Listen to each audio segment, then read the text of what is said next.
偷偷的跟粉丝老妈收拾大连这个家的第5天，今天准备把这个卫生间收拾收拾，里面摆放最多的就是洗护用品了，门后有2个架子，还有洗衣机的台面，整个都是瓶瓶罐罐的，毛巾搓澡巾也是一大堆，这只是一小部分，榻榻米下面还有一大包呢。因为这里面的东西大部分都是阿姨跟小姐妹平时用的，趁着小姐妹下班的时间，把家里这些化妆品过了一遍，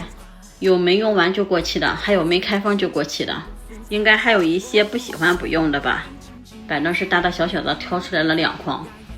这个卫生间里的东西我俩没进去，都是小姐妹趁着晚上自己收拾出来的，反正地垫、垃圾桶啥的都扔掉了，又在别的地方收拾出来了一点，我们早上来的时候垃圾都已经堆到门口了，直接打扫卫生就行了。桌面上的东西扔的差不多了，把留下来的给它擦干净了。这里面阿姨的化妆品也不少，爱美和买衣服是女人的天性吧。阿姨的化妆品和衣服我扔掉的也不算少数，留下来的也不少，就光大瓦国他自己那个家留下来的没开封的化妆品，大大小小的40-50瓶是至少不多，还没算被扔掉的2大盆，还有留下来的那些呢。这个家里面还收拾出来了一整理箱，全部都是新的。我感觉阿姨这些化妆品啊，到最后还得有一部分没开封就过期的，实在是太多了。而且阿姨买的这些小姐妹几乎是不用的，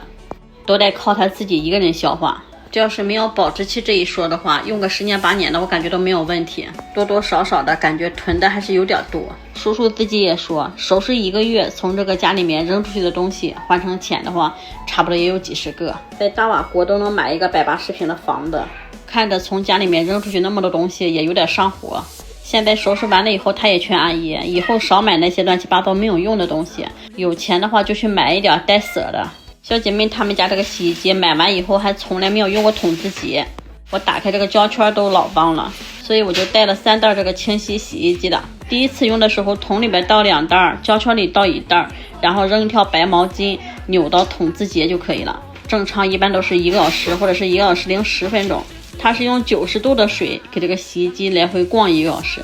时间到了排水的时候，如果你那个下水管能拿出来的话，你可以找个盆接一下看看哈，那个水可脏了。之前我用过好几次，水盆下面放的是一些洗护用品，我就给它拿出来，然后把里面擦了一下。弟媳妇擦的墙，我就把水盆、马桶啥的都给它擦了一遍。阿姨家这个小刷子都7、8个，挑了几个不好的扔掉了。刷马桶用的还是蔬果园家的洁厕机，它的刮壁时间挺长的，我这是刮壁了5分钟的效果，还没有什么味道。我最近几年一直在用它呢。大瓦国阿姨自己那个家收拾出来1周了，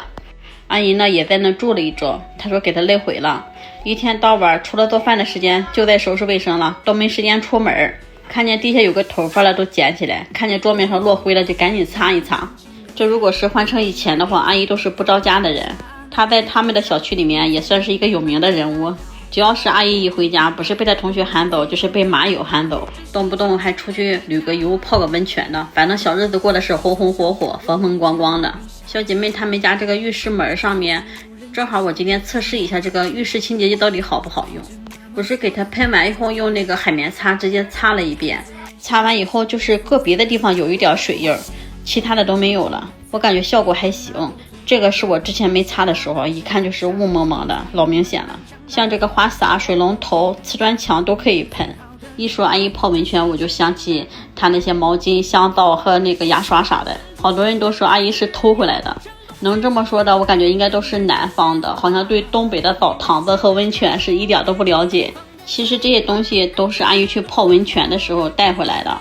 这些东西呢也都是在票价里面包含内的，并不是偷啊，是可以随时带走的。所以为啥小姐妹说这是阿姨泡温泉的见证？我听说阿姨以前1周得去个4、5次温泉，几乎天天都去，而且一去还不是她一个人，他们都是5、6个、7、8个人，有的时候人可能会更多。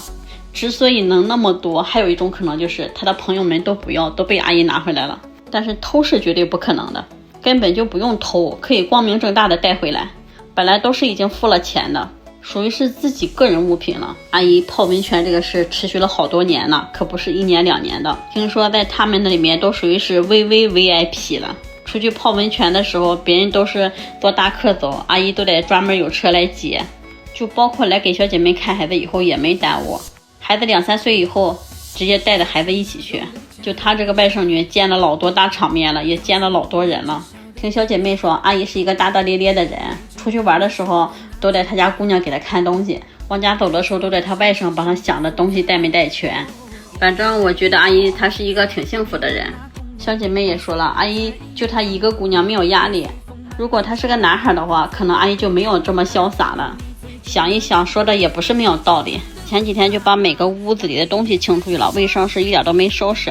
最后一天一起打扫的。小姐妹她们家这个房子是个高层，本来是想着这个玻璃只是把里面给它擦干净就行了，外面就不弄了。但是后来发现外面那个窗户好多灰好多泥点子，所以又想方设法拿个魔术抹布绑了一个拖布，就是简单带来带，但是看了也比之前亮堂多了。说实话哈，小姐妹她们家这次扔出去的东西不多，主要就是以打扫收纳为主了。我第一天来的时候看到屋里的东西太琐碎了，也没有储物的柜子，就感觉收拾起来有难度，所以中午来下午我就回家了。而且我这个赛道本来就是断舍离，如果改成了这种简单打扫卫生的话就不好看了，所以当时我就没想好干还是不干。但是后来小姐妹说，要不就把她妈那个屋子收拾收拾，别的屋等她有时间自己整。后来我想了一些也可以，而且之前我都说过有番外篇了，所以我就来了。但是收拾完第一个屋以后，看小姐妹确实也挺忙的，屋子里面也挺乱的，就接着干了。好在是小姐妹每天都回来的早一点，帮着一起挑东西了，要不然的话这次没有这么快完事儿。好多人担心找我的时候东西太多不好意思，其实我喜欢东西越多越好，就是那种简单的打扫卫生对于我这个赛道来说有点不太合适呢还。所以呢，你们找我的时候千万不要因为家里东西多而不好意思啊，越多越好。我看到屋子里面东西多那样的素材真的可兴奋了。还有就是最近我也联系了好多个活，也不太合适，你们也别太介意。我真的是觉得简单的打扫卫生找我去的话要比普通的保洁花费要高，没必要。所以有的我就直接说了素材可能不太合适，有的我可能会多说几句，反正最近联系的多了点，可能有的说的也不是那么详细，咱就主打一个实实在在，有啥说啥了啊。收拾小姐妹她们家我才知道高层的窗户和门都透风。她怀孕的那一年，为了屋里面暖和，她老公给她粘的保温膜，就粘了1年不粘了，这个脚印最起码在这留了5、6年了吧。以前我一直以为住高层没有住1楼的烦恼呢。小姐妹她们家跟我们差不多，等到冬天的时候窗户上也是会流水，好多人说换一个3层窗或者是系统窗就解决这个问题了。我跟弟媳妇2个人一人收拾了2个屋，再加上卫生间，我俩是干了整整的1天。小姐妹这个房子也算是收拾完了。